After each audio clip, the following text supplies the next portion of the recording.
नमस्कार दोस्तों, आज हम रीजनिंग का प्रैक्टिस सेट पहला देखेंगे। इसमें रीजनिंग के 20 इंपॉर्टेंट प्रश्न हैं। यदि आप railway, NTPC, RPF, constable, SSC, GD की तैयारी कर रहे हो तो ये प्रैक्टिस सेट आपके लिए काफ़ी इंपॉर्टेंट है, क्योंकि इस प्रैक्टिस सेट में जो प्रश्न दिए गए हैं इसी टाइप के प्रश्न आपकी परीक्षाओं में पूछे जाएंगे। तो चलिए हम शुरू करते हैं प्रश्न 1 से।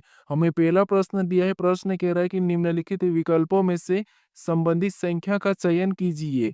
यानी यहाँ पर जिस प्रकार 13 का संबंध 16 से है, उसी प्रकार 27 का संबंध किससे होगा, ये हमें बताना है। ठीक है, तो ये हमारा नंबर एनोलॉजी का प्रश्न है। तो हमें सबसे पहले यहाँ पर ये पता करना है कि इस 13 से 16 कैसे लिखा है, उसी प्रकार हम यहाँ पर 27 का बताएंगे। ठीक है, तो यहाँ पर देखिए, अगर हम लॉजिक लगाते तो यहाँ पर 13 से 16 यानी सिंपल सा यहाँ पर कितना प्लस हो रहा है, तो यहाँ पर 3 प्लस हो रहा है। ठीक है, तो सेम तरीके से हम यहाँ पर क्या करेंगे, 27 में भी 3 प्लस कर लेंगे। तो जब हम 27 में 3 प्लस करेंगे तो यहाँ पर क्या होना चाहिए, तो यहाँ पर होना चाहिए 30। लेकिन ऑप्शन में देखेंगे तो ऑप्शन में हमारे पास यहाँ पर कहीं भी 30 नहीं है, तो ये लॉजिक तो हमारे यहाँ पर नहीं लगेगी। ठीक है, तो यहाँ पर देखिए, अगर हम दूसरी लॉजिक लगाते तो यहाँ पर क्या कर सकते हैं, 13 का वर्ग करके देखते हैं। तो 13 का वर्ग कितना होता है, तो 13 का वर्ग होता है 169। कितना होता है, 169। अब यहाँ पर छोटी संख्या 16 लिखिए। अगर हम इसकी डिजिट को जोड़ देते हैं, 169 वाले डिजिट को, तो यहाँ पर कितने हो जाएंगे, तो यहाँ पर हमारे पास हो जाएंगे 16, और यहाँ पर 16 दिया है। अब इसी तरीके से हम 27 का पता करते हैं। तो यहाँ पर क्या करेंगे, 27 का भी वर्ग करेंगे। अब 27 का वर्ग कितना होता है, तो 27 का वर्ग होता है 729। ठीक है, जैसे हमने यहाँ पर डिजिट को प्लस किया था, तो यहाँ पर भी हम डिजिट को प्लस कर लेते हैं। तो 2 7 9 9 18, यानी यहाँ पर कितना हो रहा है, तो यहाँ पर हो रहा है 18।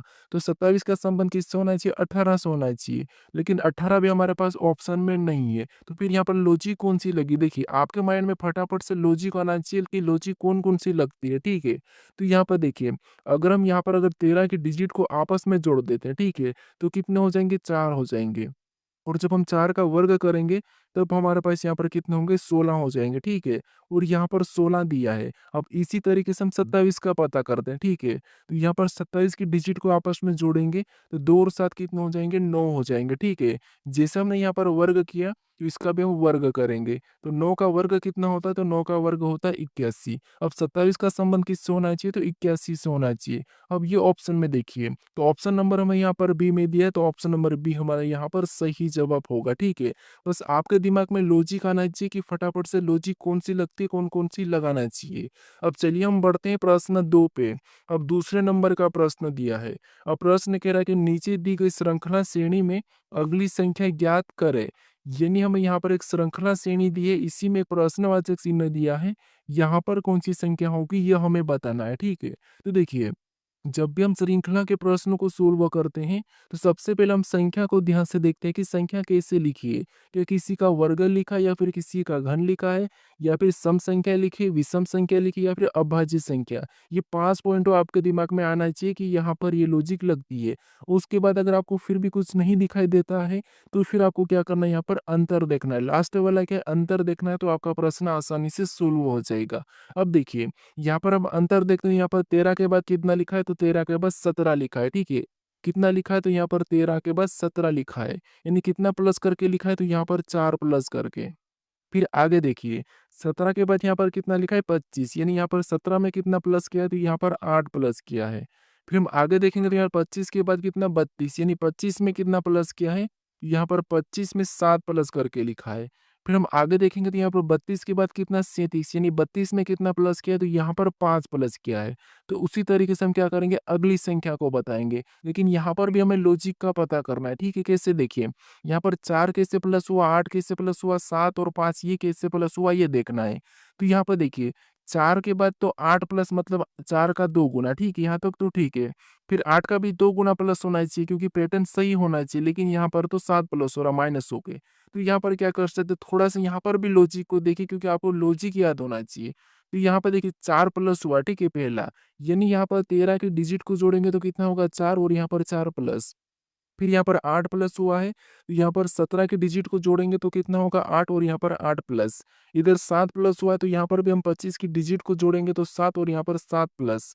यहाँ पर देखिए, 32 की डिजिट को जोड़ेंगे 5, और यहाँ पर 5 प्लस। तो उसी तरीके से अगली संख्या बताने के लिए यहाँ पर हम क्या करेंगे, 37 की डिजिट को आपस में जोड़ देंगे। तो यहाँ पर 3 और 7 कितने हो जाएँगे 10 हो जाएँगे, तो यहाँ पर कितने प्लस करेंगे 10, ठीक है। तो 37 में जब आप 10 को प्लस करेंगे तो यहाँ पर क्या हो जाएगा? तो यहाँ पर हो जाएगा 47, ठीक है, कितना हो जाएगा 47। ऑप्शन में देखिए 47 कहाँ पर है? तो ऑप्शन नंबर हमें डी में दिया है, तो ऑप्शन नंबर डी हमारा यहाँ पर सही जवाब होगा, ठीक है। बस आपके दिमाग में प्रश्न को देखते ही बस लॉजिक का पता होना चाहिए कि लॉजिक कौन-सी लगेगी, ये दिमाग से बाहर आना चाहिए, ठीक है। बाकी रीज़निंग सरल है, बस सबसे पहले ये आसान है कि आपको लॉजिक पता होना चाहिए। अब चलिए हम बढ़ते हैं प्रश्न 3 पे। अब 3 नंबर का प्रश्न दिया है। अब प्रश्न ये कह रहा है कि निम्नलिखित विकल्पों में से असंगत विकल्प का चयन करें।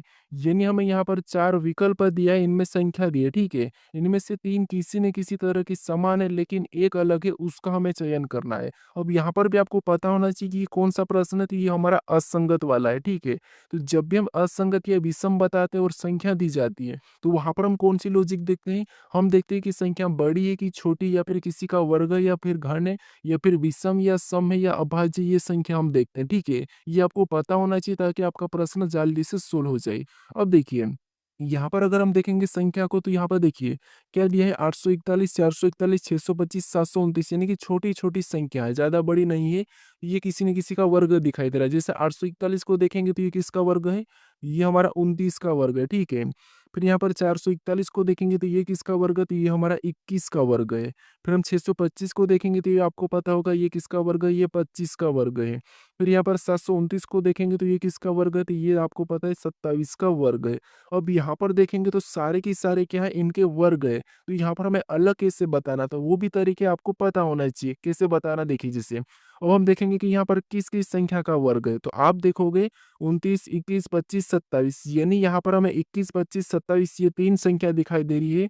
ये संख्या तो हमारी कौन-सी है? ये हमारी विषम संख्या, ठीक है? कौन-सी विषम संख्या? वैसे तो सारी विषम संख्या है, लेकिन हमें जो 29 दिखाई दे रही है कौन-सी संख्या? तो विषम भी और अभाज्य भी है। कौन-सी है? अभाज्य भी है, ठीक है? कौन-सी है? अभाज्य भी। तो इसीलिए ये हमारी क्या होगी? असंगत होगी, ठीक है? तो ऑप्शन नंबर हमारा यहाँ पर ए वाला सही जवाब होगा। क्योंकि आपको लॉजिक पता ही नहीं रहता, क्या करते हैं आप यहाँ पर प्रश्न को सोल्व करने में टाइम लगाते हो, ठीक है? अब चलिए हम बढ़ते हैं प्रश्न 4 पे।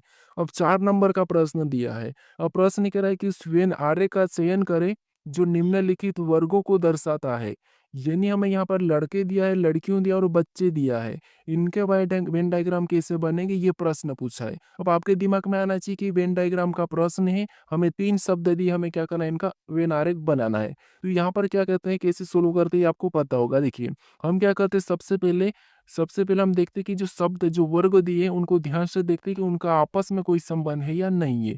तो यहाँ पर देखिए, हमें देखिए आपको पता है कि लड़के क्या होते हैं, लड़कियों क्या होते हैं, बच्चे क्या होते हैं, ये तीनों के बारे में आपको पता है। लेकिन फिर भी आप क्या करते हैं, प्रश्न को सोल्व करने में गलती कर देते हैं। तो उसके लिए मैं आपको बताया था कि आपको क्या करना है, एक-एक शब्द का डायग्राम बनाना है। जैसे यहाँ पर क्या करेंगे, सबसे पहले लड़के का डायग्राम बना लेंगे। तो ये हमने क्या किया, लड़के का डायग्राम बना लिया।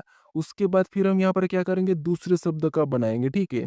जो कि हमें यहाँ पे है लड़कियों। अब लड़कियों का डायग्राम बनाने से पहले हमें ये देखना है कि हमने पहले लड़के का डायग्राम बनाया कि लड़के और लड़कियों का आपस में कोई संबंध है या नहीं है।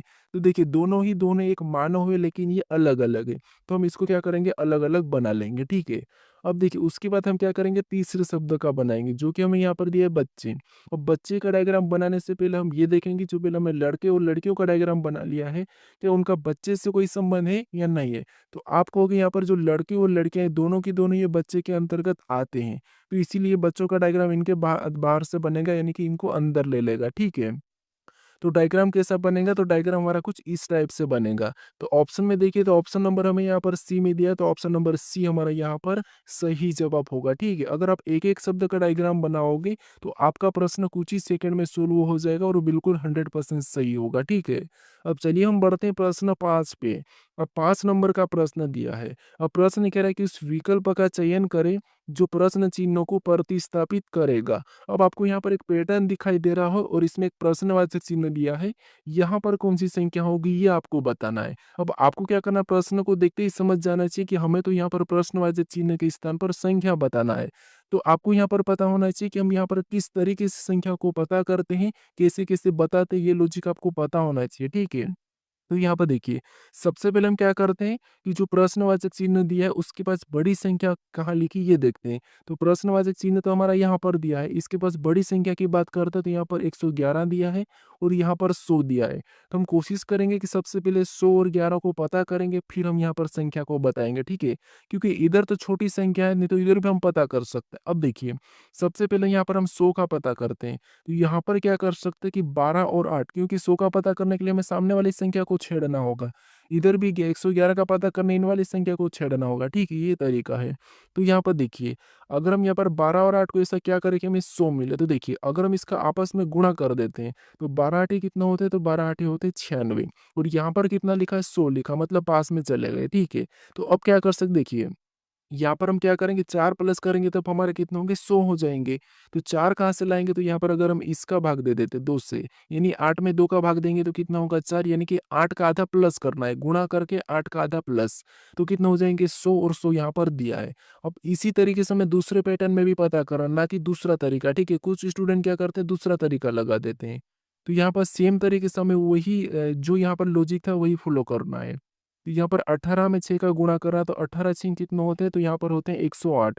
कितने होते हैं? 108। अब हमने क्या करा था यहाँ पर 8 का आधा करके प्लस करा था, तो इधर हम क्या करेंगे 6 का आधा करके प्लस कर लेंगे। तो 6 का आधा कितना होगा 3, तो यहाँ पर 3 प्लस करेंगे तो यहाँ पर कितने हो जाएँगे 111 और यहाँ पर 111 पे दिया है। यानी आपको दोनों पैटर्न में एक ही तरीके से संख्या पता चल चुकी है। तो उसी तरीके से अब हमें प्रश्नवाचक चिन्ह के स्थान पर बताना है। तो यहाँ पर क्या करेंगे सेम तरीके से इसका आपस में गुणा करेंगे। तो 15 चौक कितने होते हैं? तो 15 चौक होते हैं 60। कितने होते हैं? 60, ठीक है। फिर क्या करेंगे यहाँ पर इसका आधा प्लस कर देंगे।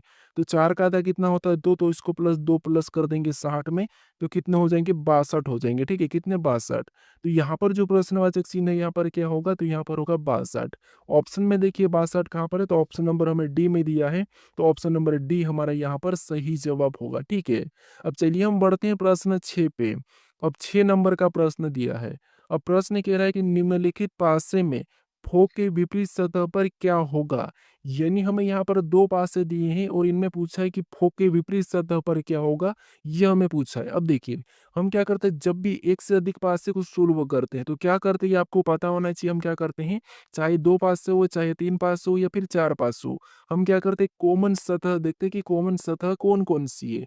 तो यहाँ पर देखिए इन 2 पासों में अगर हम कॉमन सतह देखेंगे, तो हमें यहाँ पर बेट और केट दोनों कॉमन दिखाई दे रही। जैसे यहाँ से ये वाला दोनों हमारे पास इसमें कॉमन है, ये हमारा दोनों पासों में क्या है कॉमन है, ठीक है? ये 2 हमारे पास कॉमन है, तो आपको पता है जब भी पासों में डबल कॉमन रहता है, तो जो बचा हुआ तीसरा, वो क्या होता है एक-दूसरे के विपरीत हो जाता है। यहाँ पर इसका देखिए ईग का विपरीत क्या हो जाएगा? फोक हो जाएगा। हमें यहाँ पर किसका पूछा? फोक का पूछा, तो फोक का क्या हो जाएगा? ईजीजी, ठीक है? तो ऑप्शन में देखिए ईजीजी कहाँ पर है? तो ऑप्शन नंबर ए में दिया है, तो ऑप्शन नंबर ए हमारा यहाँ पर सही जवाब होगा, ठीक है? भले आसान प्रश्न है, बस आपको तरीका और लॉजिक पता होना चाहिए कि किस तरीके से प्रश्नों को सोल्व करते हैं। अब देखिए, अगर आपको यहाँ पर बाय चांस मान लो बेट का यानी कि इसका पूछ लेता विपरीत, तो फिर आप कैसे बताते? क्योंकि यहाँ पर तो कॉमन तो डबल है, क्योंकि यहाँ पर जो बचे हुए वो एक-दूसरे के विपरीत हैं। तो हमें यहाँ पर इसका क्या बताना चाहिए? तो इसका फिर आपको क्या करना है यहाँ पर संभावना बनती है, ठीक है? तो वो भी आपको पता होना चाहिए। अब संभावना में क्या होगा? देखिए कीट तो हो नहीं सकता क्योंकि ये तो पड़ोसी है, तो इसका विपरीत या तो क्या हो सकता है ईग ईग हो सकता है या फिर फोग होगा, ठीक है? तो फिर आपको यहाँ पर संभावना में बताना पड़ेगा। तो चलिए हम बढ़ते हैं प्रश्न 7 पे। अब 7 नंबर का प्रश्न दिया है। अब प्रश्न कह रहा है कि किसी कोड भाषा में लेवल को लेवल कूट किया जाता है, तो डंकी का कूट क्या होगा? ये प्रश्न पूछा है, ठीक है? तो हमें यहाँ पर प्रश्न क्या कह रहा है कि किसी भी कोड भाषा में लेवल को लेवल कूट किया है, तो डंकी का कोड क्या होगा? ये प्रश्न पूछा है। अब देखिए, ये हमारा कौन-सा प्रश्न है? कोडिंग डिकोडिंग का प्रश्न है। तो यहाँ पर हमें याद देखिए कूट का ही कूट दिया है, यानी यहाँ पर लेटर का ही लेटर दिया है, ठीक है? तो हम इस कंडीशन में क्या करते हैं लेटर को ही इधर-उधर माइनस प्लस जो भी करके देखते हैं हम अल्फ़ाबेट में, ठीक है? तो देखिए जैसे अब यहाँ पर एक बार ये भी तरीका का आपको पता है जो लेटर यहाँ पर दिखाई दे रहा है अगर वही लेटर यहाँ पर है इसका मतलब ये है कि यहाँ पर कोई सा भी नॉर्मल सा लॉजिक होगा। तो यहाँ पर अगर कुछ लोगों का आएगा कि यहाँ पर अगर लेवल का लेवल लिखा है तो हमें डंकी का डंकी बता देंगे। तो यहाँ पर ऑप्शन में देखिए हमें तो डंकी तो कहीं भी नहीं दिखाई दे रहा। इसका मतलब ये है कि यहाँ पर कुछ तो क्रॉसिंग हुआ है। तो यहाँ पर क्रॉसिंग की बात करते तो यहाँ पर देखिए पीछे से लिखा होगा, देखिए जिससे यहाँ पर एल को पीछे से लिखेंगे एल, ई को लिखेंगे तो ई, उसके बाद वी को लिखेंगे तो वी, उसके बाद ई को लिखा है तो ई, और यहाँ पर एल को तो एल को, यानी इसको लेवल को हम पीछे से भी लिखते हैं तो वही लेटर बनता है, लेवल ही बनता है। तो सेम तरीके से हम क्या करेंगे, यहाँ पर डंकी में भी पीछे से लिखेंगे। तो इधर से लिखेंगे तो यहाँ पर सबसे पहले क्या आ जाएगा, तो आई आ जाएगा। ठीक है, क्या आ जाएगा, आई। ऑप्शन में आई सभी में है। फिर देखिए इसके बाद के आ जाएगा, तो यहाँ पर हम के को लिख लेंगे। देखिए आई के ऑप्शन बी में नहीं है, ऑप्शन सी में नहीं, ऑप्शन डी में नहीं, तो ऑप्शन ए वाला तो हमारा सही होगा। हम पहले भी ऑप्शन को लगा के बढ़ सकते हैं क्योंकि हमको मिल चुका है, लेकिन पूरा प्रश्न सोल्व कर लेता, उसके बाद क्या आ जाएगा, एन आ जाएगा। ठीक है, उसके बाद यू आ जाएगा, तो यहाँ पर यू आएगा, उसके बाद यहाँ पर डी, तो यहाँ पर डी। ठीक है, लास्ट वाला यू डी। तो ऑप्शन में हमारा कौन सा मैच हुआ था, ऑप्शन ए, तो यही वाला हमारा पूरा मैच हो चुका है। ठीक है, अब चलिए हम बढ़ते हैं प्रश्न 8 पे। अब 8वें नंबर का प्रश्न दिया है। अब प्रश्न कह रहा है कि उस विकल्प का चयन करें जिसमें दी गई आकृति सन्निहित हो, घुमाने की अनुमति नहीं है। यानी जो आकृति हमें यहाँ पर दिखाई दे रही है वो आकृति किस विकल्प में चिन्हित है, हमें ये बताना है। भले ही ये प्रश्न आसान है, बस हमें ढूंढना है, लेकिन थोड़ा-सा फिर भी दिमाग लगाना पड़ता है, ठीक है? तो यहाँ पर देखिए अगर हम देखेंगे ध्यान से तो आपको सबसे पहले तो जल्दी सोल्व करने का तरीका क्या है कि आपको किसी एक पार्ट को लेके देखना है। किससे? जैसे कि आपको यहाँ पर ये ब्लैक वाला दिखाई दे रहा है त्रिभुज का, ठीक है? यानी कि त्रिभुज का मेन कोना किधर, इधर नीचे की ओर झुका हुआ है। तो ऑप्शन में देखेंगे तो ऑप्शन ए तो आपको पता है पहले ही हटेगा क्योंकि इसमें ब्लैक वाला त्रिभुज दिखाई ही नहीं दे रहा। फिर ऑप्शन सी की बात करते हैं, तो सी में इस साइड हमें यहाँ पर कहा था कि घुमाने की अनुमति नहीं है, तो ये इस तरफ घूम रखा है, इसका मतलब ये है कि ये तो होगा नहीं। तो ऑप्शन सी भी हमारा हट जाएगा। 2 ऑप्शन हमने हटा लिया, ऑप्शन डी भी हट रहा है क्योंकि ये ऊपर की ओर चले गया, तो ऑप्शन डी भी नहीं होगा। तो प्रश्न हमारा यहाँ पर सही जवाब क्या हो जाएगा, ऑप्शन बी वाला। ठीक है, कौन-सा वाला, ऑप्शन बी वाला यहाँ पर सही जवाब होगा। एक बार देख लीजिए, हमें यहाँ से एक तो ये हमारा मैच हो रहा है, ठीक है? फिर हमें ये लाइन भी मैच हो रही है, ये वाली, और यहाँ से ये वाली लाइन भी। तो ऑप्शन हमारा कौन-सा वाला यहाँ पर बी वाला सही जवाब होगा। अब चलिए हम बढ़ते हैं प्रश्न 8-9 पे। अब 9 नंबर का प्रश्न दिया है। अब प्रश्न कह रहा है कि निम्नलिखित श्रृंखला को कौन-सा विकल्प पूर्ण करेगा? यानी यहाँ पर हमारे पास लेटर की एक श्रृंखला है, इसमें रिक्त स्थान है। यहाँ पर हम किस विकल्प को, किस लेटर को रखें कि ये श्रृंखला में पूर्ण होगी, ये हमें प्रश्न पूछा है। तो इस टाइप के प्रश्न को हम कैसे सोल्व करते हैं, आपको तो एक ही लॉजिक पता होगा कि क्या करते हैं, डायरेक्ट हम गिनते हैं, उसके बाद उसको क्या करते हैं, हम खंड यानी कि यहाँ पर विभाजित कर देते हैं। जिससे आपका तरीका ये होगा कि गिनना तो 1, 2, 3, 4, 5, 6, 7, 8, 9, 10, 11, 12, 13, 14, 15, 16, 17, 18, 19, 20। ये टोटल लेटर आपको पता कितने हैं यहाँ पर रिक्त स्थान सही, तो 20 से।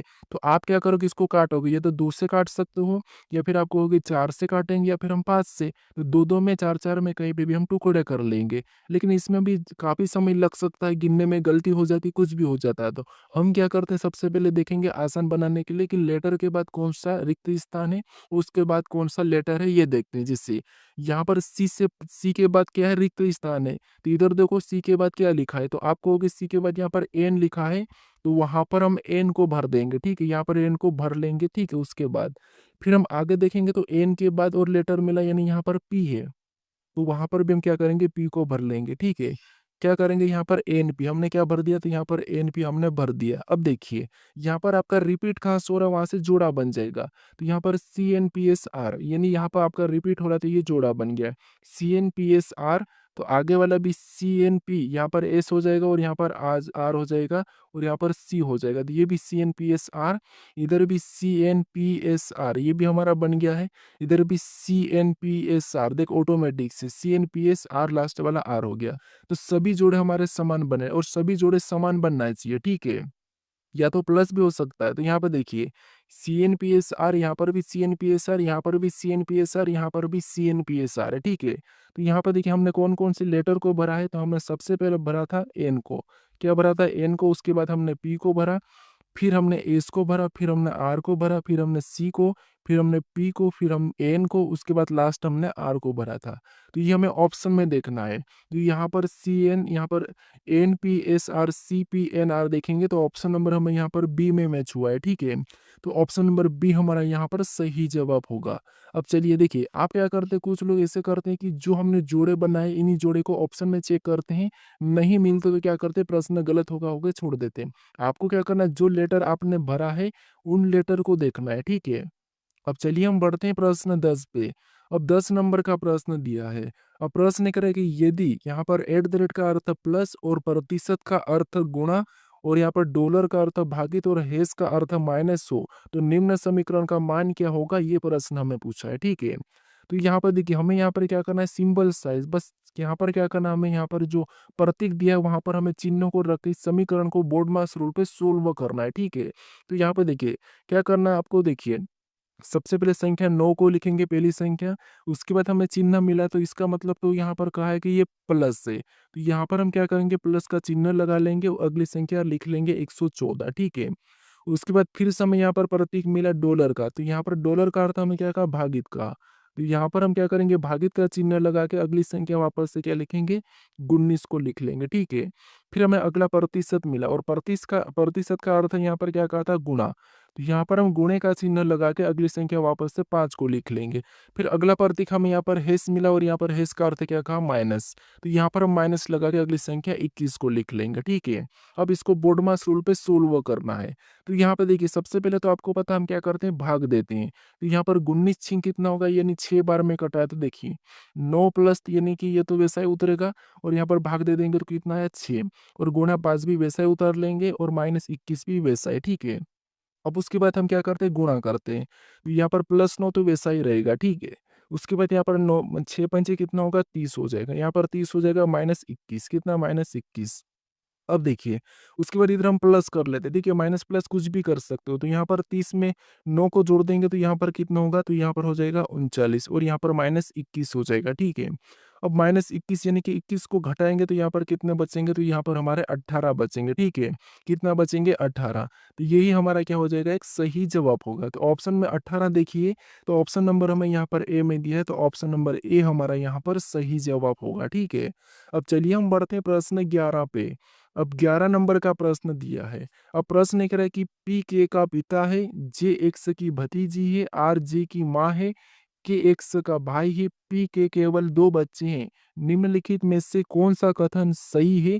ये प्रश्न पूछा है, ठीक है। तो सबसे पहले तो हमें यहाँ पर इनका संबंध पता करना है कि क्या किसका कौन है ये, ठीक है। तो देखिए कैसे करेंगे, थोड़ा सा ध्यान से देखिए। सबसे पहले देखेंगे यहाँ पर कहा है कि पी के का पिता है, तो पी क्या है, तो ये पी के का पिता है, तो यहाँ पर हम इसको पिता बना लेंगे। पिता मतलब पुरुष है तो प्लस का चिन्ह, और पी क्या है, तो ये के का पिता है, ठीक है। तो के को हम नीचे लिख लेंगे क्योंकि ये इसका पुत्र या पुत्री होगी। उसके बाद आगे कहा कि जे एक्स की भतीजी है। अब जे एक्स की भतीजी है तो इसको भी छोड़ो।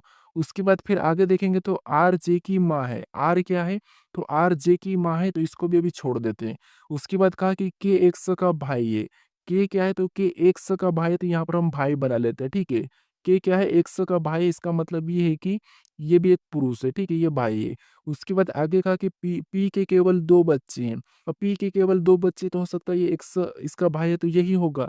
ये क्योंकि इसका भाई है तो पी के केवल 2 बच्चे, इसका मतलब ये है कि ये लड़की होगी, ठीक है। उसके बाद अब आगे तो हमें वापस इधर आना कि जे एक्स की भतीजी है। अब जे एक्स की भतीजी इसका मतलब ये है कि जे एक्स की भतीजी मतलब पी का भाई कौन होगा, तो पी का भाई होगा जे, कौन होगा, जे, ठीक है। तो ये कौन है, ये पी का भाई है, तब ये इसकी क्या होगी, भतीजी हो जाएगी। उसके बाद यहाँ पर देखिए आर जे की माँ है। आर क्या है, आर जे की माँ है, इसका मतलब ये है कि आर कौन है, तो आर जे की माँ है, तो ये ऊपर चले जाएगी। आर जे की माँ है तो इसको माइनस लगा लेते, ये पी की भी माँ है, ठीक है। अब देखिए आगे कह रहा है कि निम्नलिखित में से कौन सा कथन सत्य है। तो हम ऑप्शन ए को देखेंगे कि यहाँ पर ऑप्शन ए दिया है कि एक्स आर की साली है। यहाँ पर एक्स आर की साली दिखाई दे रही है क्या, तो आप कहोगे नहीं, एक्स तो आर की साली नहीं है, ये तो एक्स तो आर की क्या है, तो पोती है। तो ये गलत हो जाएगा, ठीक है। ये गलत है, ये सही नहीं है। उसके बाद ऑप्शन बी में देखेंगे तो यहाँ पर एक्स के का भाई है। क्या एक्स के का भाई है क्या, तो आपको होगी नहीं, एक्स तो के की बहन है, तो ये भी कथन गलत है। फिर हम ऑप्शन सी में देखेंगे तो यहाँ पर पी एक्स का पिता है। क्या पी एक्स का पिता है, तो हाँ हमें यहाँ पर पी एक्स का पिता दिखाई दे रहा है, तो ये वाला तो हमारा सही है। ऑप्शन डी को भी चेक कर लेते हैं। तो यहाँ पर देखिए एक्स जे का मौसा है। क्या एक्स जे का मौसा दिखाई दे रहा है क्या, तो नहीं, यहाँ पर तो एक से एक लड़की है तो मौसा कैसे हो सकता है, तो ये भी गलत है।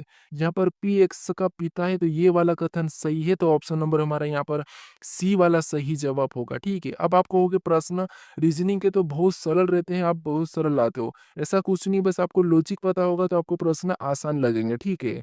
अब चलिए हम बढ़ते हैं प्रश्न 12 पे। अब 12 नंबर का प्रश्न दिया है। अब प्रश्न में हमें यहाँ पर देखिए कथन दिया है और यहाँ पर हमें निष्कर्ष दिया है। तो सबसे पहले हमें यहाँ पर कथन को सत्य मान के कथन का वो करना है, उसके बाद हमें इसका निष्कर्ष बताना है, ठीक है? तो हम कथन का अध्ययन करेंगे कि कथन क्या कह रहा है और उसके बारे में निष्कर्ष क्या कह रहा है, हमें ये बताना है, ठीक है? तो देखिए, सबसे पहले अगर हम कथन देखेंगे तो पहला कथन हमें कह रहा है कि सभी n q है, यानी जितने भी n है, ठीक है? वो सभी के सभी क्या है? q है। तो ये हमारे कौन है? n है। और जितने भी n सभी के सभी क्या है? q है, तो हम क्या करेंगे? इसको q के अंदर बना लेंगे, ठीक है? और ये हमारा क्या है? q है। उसके बाद अब यहाँ पर दूसरा कथन क्या कह रहा है? तो दूसरे कथन को देखिए। दूसरा कथन कह रहा है कि कुछ एज q है, यानी कुछ एज q है। इसका मतलब ये है कि यहाँ पर हम कुछ वाला डायग्राम बनाएंगे और कुछ एज क्या है? तो वो q है, ठीक है? तो ये हमने कुछ वाला बना दिया। अब इसके बारे में हमें निष्कर्ष क्या कहा है, इसके बारे में निष्कर्ष क्या कह रहा है कि भला कह रहा है, बुरा कह रहा है, ये हमें देखना है। तो यहाँ पर देखिए पहले निष्कर्ष की बात करते तो कुछ क्यू एन है, तो हमें यहाँ पर कुछ क्यू एन दिखाई दे रहा है, तो जो भी सारे के सारे एन क्यू है तो कुछ तो होंगे, इसलिए ये तो सही है, ठीक है? जब सारे होते हैं तो कुछ तो होते ही होते हैं। अब उसके बाद यहाँ पर देखिए दूसरा निष्कर्ष कह रहा है कि कुछ क्यू एज है। अब यहाँ पर कुछ क्यू एज भी हमें यहाँ पर दिखाई दे रहा है, तो यहाँ पर दूसरा भी हमें सही कह रहा है, ठीक है? उसके बाद अब हम यहाँ पर देखेंगे तीसरे निष्कर्ष को। अब तीसरा निष्कर्ष कह रहा है कि कुछ एन एच है। क्या आपको यहाँ पर कुछ एन एच दिखाई दे रहे हैं? क्या तो एन तो यहाँ पर है, कुछ नहीं दिखाई दे रहे हैं, तो ये वाला नहीं होगा, ठीक है? ये वाला नहीं होगा। तो निष्कर्ष कौन सा फॉलो कर रहा है? तो यहाँ पर निष्कर्ष पहला और दूसरा यहाँ पर फॉलो कर रहा है, यानी कि अनुसरण कर रहा है। तो ऑप्शन में देखिए पहला और दूसरा दोनों अनुसरण कर रहे हैं, तो ऑप्शन नंबर बी हमारा यहाँ पर सही जवाब होगा, ठीक है? बस आपको यहाँ पर इस प्रकार का समझना है, उसके बाद उसके बारे में निष्कर्ष क्या करा ये धीरे-धीरे बताना है, ठीक है? अब चलिए हम बढ़ते हैं प्रश्न 13 पे। अब 13 नंबर का प्रश्न दिया है। अब प्रश्न कह रहा है कि किसी सांकेतिक भाषा में यहाँ पर लाइव को 43 यहाँ पर 4372 लिखा है और गोल्ड को 4658 लिखा है, तो एल का कोड क्या होगा ये हमें बताना है, ठीक है? तो ये भी हमारा कोडिंग डिकोडिंग का ही प्रश्न है। अब हम क्या करते हैं देखिए, हमें यहाँ पर किसका पूछा है तो आप क्या करोगे कि हमें यहाँ पर एल का कोड पूछा है। लास्ट में देखोगे कि एल का कोड पूछा है, तो हम यहाँ पर देखेंगे कि यहाँ पर संख्या लिखी तो एल का 4 लिखा, तो हम 4 पता करके ऑप्शन ए लगा के आगे बढ़ जाते हो। लेकिन ऐसा नहीं, यहाँ पर ये कोड वास्तव में इसका आंसर नहीं है। आपको यहाँ पर क्या करना है वो समझिए। सबसे पहले एक तरीका तो ये है कि जब भी हम क्या करते हैं लेटर से संख्या लिखी हुई तो उनको क्या करते हैं संख्या में बदल के चेक करते हैं। एक तो ये तरीका है, लेकिन हमें यहाँ पर इसकी भी संख्या बड़ी लिखी, इसकी भी संख्या लिखी है और एल का यहाँ पर 4 लिखा और यहाँ पर एल का यहाँ पर क्या लिखा है तो यहाँ पर 5 लिखा है और यहाँ पर एल का पूछा है। तो इस कंडीशन में हमें यहाँ पर कॉमन देख के काटना है, ठीक है? क्या करेंगे यहाँ पर कॉमन देखेंगे, तो सबसे पहले यहाँ पर कॉमन देखेंगे लाइव और गोल्ड में। तो हमें यहाँ पर कॉमन क्या दिखाई दे रहा है तो आपको होगा यहाँ पर एल हमें कॉमन दिखाई दे रहा है, ठीक है? एल हमें कॉमन दिखाई दे रहा है, तो यहाँ पर हम काट देंगे। तो यहाँ पर कौन सी संख्या कट रही है? तो यहाँ पर कॉमन में हमारे पास 2, 3 यहाँ पर कौन सी कट रही है? तो आप कहोगे हमें यहाँ पर 7 कट रही है। क्या कट रही है? 7 कट रही है। तो कॉमन एल था और इधर कॉमन संख्या हमारी 7 थी, तो एल का कोड क्या हो जाएगा? तो एल का कोड होगा 7, ठीक है? बाकी जो बचा वो इनका कोड हो जाएगा, ठीक है? तो हमारे ऑप्शन में देखिए 7 कहाँ पर है? तो ऑप्शन नंबर हमें डी में दिया है, तो ऑप्शन नंबर डी हमारा यहाँ पर सही जवाब होगा। तो जब भी आपको सिंगल लेटर का कोड पूछे तो सबसे पहले तरीका तो आपको क्या करना है कॉमन देख के काटना है, फिर आपको उसका कोड बताना है, ठीक है? अब चलिए हम बढ़ते हैं प्रश्न 14 पे। अब 14 नंबर का प्रश्न दिया है। अब प्रश्न कह रहा है कि एक पंक्ति में 5 लोग V W X Y Z पूर्व की ओर सम्मुख करके बैठे हैं। एक्स वी के बगल में बैठा है, डब्ल्यू वी के बाएं बैठा है, जेड केंद्रक पर है लेकिन एक्स के दाएं बैठा है। तो बताइए दाएं छोर पर कौन बैठा है, ये प्रश्न हमें पूछा है। ये हमारा बैठक अवस्था का प्रश्न है, ठीक है? यहाँ पर भी आपको प्रश्न को बड़ा देख के घबराना नहीं है, बस आपको धीरे से धीरे प्रश्न को पढ़ के सोल्व करना है, ठीक है? तो यहाँ पर क्या करा था कि एक पंक्ति में 5 लोग बैठे हैं, वी डब्ल्यू एक्स वाई कितने 5 ही लोग, और किधर बैठे तो ये पूर्व की ओर मुख करके बैठे हैं, ठीक है? तो यहाँ पर हमें आगे कहा था कि एक्स वी के बगल में बैठा, ये तो ठीक है, लेकिन हमें एक पॉइंट यहाँ पर मिला था कि जेड केंद्र पर बैठा, ये और केंद्रक पर है लेकिन एक्स के दाएं है, तो हम क्या करते सबसे पहले जेड को बिठा लेते केंद्रक पर यानी कि बीच में, और एक्स के दाएं मतलब एक्स ऊपर होगा तब ये किसके दाएं होगा, क्योंकि इनका मुख इधर है तो इनका मुख इस साइड है, ठीक है? ये 2 लोग बैठ गए। अब हमारे पास बचे 3। तो यहाँ पर देखिए एक वी यानी देखिए एक्स वी के बगल में बैठा है, एक्स वी के बगल में बैठा है, इसका मतलब ये है कि वी यहाँ पर हो जाएगा, ठीक है? ये बगल में बैठा है। फिर हम यहाँ पर देखेंगे तो डब्ल्यू वी के बाएं बैठा है, डब्ल्यू वी के बाएं, इसका मतलब ये कि वी के बाएं तो बाएं ऊपर की ओर होता है, तो यहाँ पर डब्ल्यू बैठेगा तब नीचे क्या हो जाएगा, वाई हो जाएगा, ठीक है। ये यहाँ पर बैठा है। अब हमें यहाँ पर कहा है, क्योंकि देखिए हमने इनको यहाँ पर क्यों बिठाई, इसलिए बिठाई क्योंकि 5 ही लोग हैं और जेट हमें कहा था कि ये केंद्रक पर है, ठीक है, इसीलिए ये तो बीच में ही होगा, इसलिए डब्ल्यू और इनको हम यहाँ पर बिठाए, ठीक है। अब पूछा है कि तो यहाँ पर दाएं छोर पर कौन बैठा है, ये हमें पूछा है। तो देखिए हमारा यहाँ पर देखिए हमारा मुख किधर है, इनका मुख इस साइड है, तो इनका दायां किधर है, तो दाएं इनका नीचे की ओर है, और बायां किधर है, तो बायां इनका ऊपर की ओर है। तो दाएं छोर पर कौन बैठा है, तो दाएं छोर पर वाई बैठा है, ठीक है। तो वाई हमारा सही जवाब होगा। तो ऑप्शन में देखिए तो ऑप्शन नंबर ए में दिया है, तो ऑप्शन नंबर ए हमारा यहाँ पर सही जवाब हो जाएगा, ठीक है। अब चलिए हम बढ़ते हैं प्रश्न 15 पे। अब 15 नंबर का प्रश्न दिया है। अब प्रश्न करें कि निम्नलिखित विकल्पों में से संबंधित शब्द का चयन करें। यानी यहाँ पर जिस प्रकार थाईलैंड का संबंध बैंकॉक से है, उसी प्रकार तुर्की का संबंध किससे होगा, ये हमें बताना है, ठीक है। तो देखिए ये भी हमारा शब्द एनोलॉजी का प्रश्न है, तो हमें सबसे पहले यहाँ पर क्या पता करना है कि ये पता करना है कि थाईलैंड का संबंध बैंकॉक से कैसे है, उसी प्रकार हम तुर्की का बताएंगे, ठीक है। अब आप कहोगे हमेशा हम यहाँ पर इसका ही क्यों पता करते हैं, कि इधर वाले का संबंध इससे ही क्यों पता करते हैं, वो इसीलिए पता करते हैं क्योंकि प्रश्नवाचक चिन्ह हमारा इस साइड है। तो अगर हम थाईलैंड का संबंध बैंकॉक से पता करेंगे तो उसी प्रकार से हम तुर्की का बताएंगे। अगर प्रश्नवाचक चिन्ह यहाँ पर मिला तो फिर हम यहाँ पर उल्टा पता करते हैं, यानी कि बैंकॉक का संबंध थाईलैंड से कैसे, उसी प्रकार यहाँ पर कोई शब्द होगा और उसका संबंध हम यहाँ पर पता करके बताते हैं, ठीक है।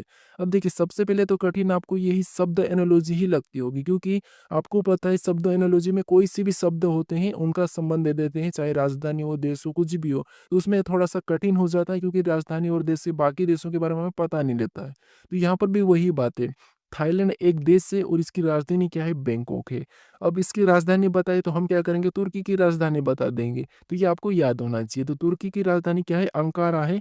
तो ऑप्शन नंबर हमारा यहाँ पर डी वाला सही जवाब हो जाएगा, ठीक है। प्रश्न आसान है, बस इनका संबंध हमें पता करने में कठिन लगता है, ठीक है। अब चलिए हम बढ़ते हैं प्रश्न 16 पे। अब 16 नंबर का प्रश्न दिया है। अब प्रश्न करे कि दिए गए शब्दों को उसके क्रमानुसार व्यवस्थित करें, करने पर कौन सा शब्द 5वें स्थान पर आएगा, ये हमें प्रश्न पूछा है, ठीक है।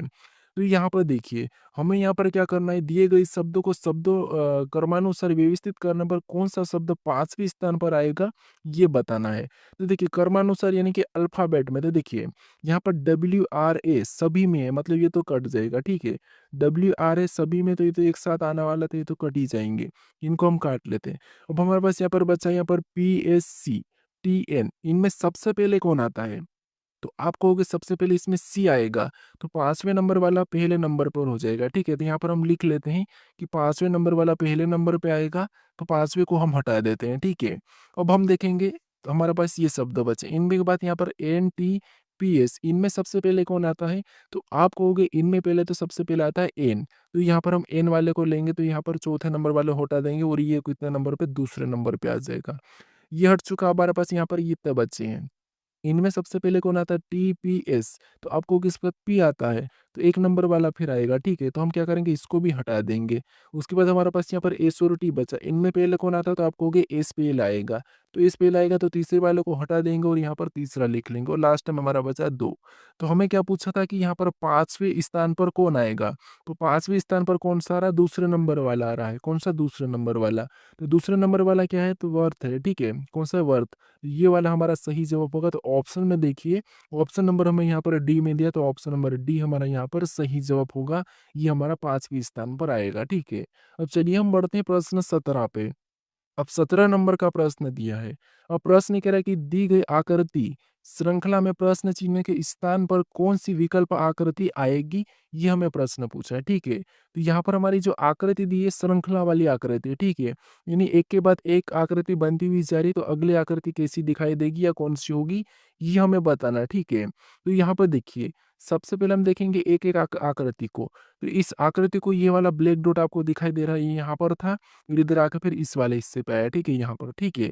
फिर आगे गया तो इस वाले मोड़ पे चले गया, और आगे फिर इधर वापस से चले गया, तो अगले वाले में वापस से कहाँ जाएगा, तो आप कहोगे वापस से इसी स्थान पे आ जाएगा, यानी ऑप्शन ए की तरह वापस से बनेगा। कैसा बनेगा? ऑप्शन ए की तरह, और सभी में सेम निशान है, ठीक है? तो ऑप्शन ए की तरह हमें यहाँ पर कहाँ-कहाँ दिखाई दे रहा है? तो आप कहोगे केवल कि केवल हमें ऑप्शन नंबर कहाँ पर? ए में दिखाई दे रहा है। कहाँ पर? ऑप्शन नंबर ए में। क्योंकि यहाँ पर हमें ऑप्शन बी में भी सी में दिखाई दे रहा है, लेकिन यहाँ पे एक लाइन नहीं है, तो ये नहीं होगा। यहाँ पर तो ये वाले निशान ही चेंज होंगे, तो ये भी नहीं होगा, ठीक है? और ये भी नहीं होगा, तो ऑप्शन हमारा कौन-सा वाला, यानी कि यहाँ पर क्या होगा? तो यहाँ पर होगा ऑप्शन नंबर ए वाली आकृति। तो ऑप्शन नंबर ए हमारा यहाँ पर सही जवाब हो जाएगा। अब चलिए हम बढ़ते हैं प्रश्न 18 पे। अब 18 नंबर का प्रश्न दिया है। अब प्रश्न करें कि दी गई विकल्प आकृतियों में से कौन-सी आकृति प्रश्न आकृति के पैटर्न को पूर्ण करेगी? यानी यहाँ पर हमारे पास एक प्रश्न आकृति ये वाली है, ठीक है? यहाँ पर एक प्रश्नवाचक चिन्ह दिया है, तो यहाँ पर हम किस विकल्प को रखेंगे कि ये आकृति हमारी पूर्ण होगी, ये प्रश्न हमें पूछ रहा है, ठीक है?